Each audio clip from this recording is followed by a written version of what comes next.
Mais l'Esprit dit expressément que dans les derniers temps, certains abandonneront la foi pour s'attacher à des esprits séducteurs et à des doctrines de démons. Nous, descendants d'Adam et Ève, avons une nature qui nous pousse à préférer les esprits séducteurs et les doctrines des démons plutôt que l'enseignement de Dieu. Dans le jardin d'Éden, les premiers humains ont prêté plus d'attention aux murmures de l'esprit séducteur, apparaissant sous la forme du serpent en chien, et ont agi en contradiction avec la parole de Dieu. Ainsi, l'apparition d'apostases est en quelque sorte une conséquence naturelle.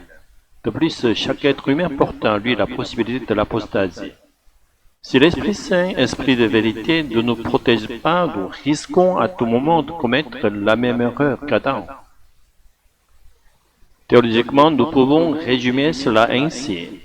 L'humanité originelle se trouvait dans un état d'innocence pure. Adam avait la capacité de ne pas pécher, mais aussi celle de pécher, possède nos pécarés. Après la chute d'Adam, l'humanité est tombée d'un état où elle pouvait ne pas pécher à un état où elle ne pouvait pas ne pas pécher, donc possède nos pécarés. Grâce au salut en Jésus-Christ, l'humanité régénérée retrouve la condition initiale d'Adam et regagne la capacité de ne pas pécher. Le processus de sanctification consiste à développer cette capacité. L'objectif final des chrétiens, leur état glorifié après la résurrection, est d'atteindre un état où ils ne pourront plus pécher, donc posséder pécaré, ce qui n'est possible qu'après la glorification. Dans ce monde, nous restons vulnérables au péché et devons toujours être vigilants dans notre combat spirituel.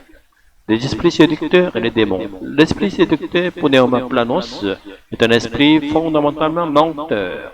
Les personnes qui mentent avec aisance sont sous son influence.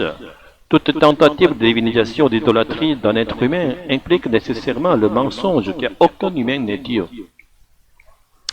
Lorsque le serpent ancien a séduit Ève, il lui a menti en lui promettant qu'en suivant ses paroles, elle deviendrait comme Dieu, c'est-à-dire une divinité. Ce serpent représente les démons daimonion, subordonnés au diable, le prince des esprits séducteurs.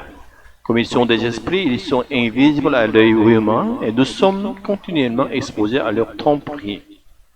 C'est pourquoi dans Éphésiens 6, l'apôtre Paul exhorte les chrétiens d'Éphèse à revêtir l'armure complète de Dieu. La ceinture de la vérité, la cuirasse de la justice, les chaussures du gel pour l'évangile, le bouclier de la foi, le casque du salut, l'épée de l'esprit qui est la parole de Dieu. Le monde est troublé, que nous soyons revêtus de l'armure de Dieu, que nous progressons dans la sanctification et atteignons la bénédiction de la glorification. Au nom de Jésus, Amen.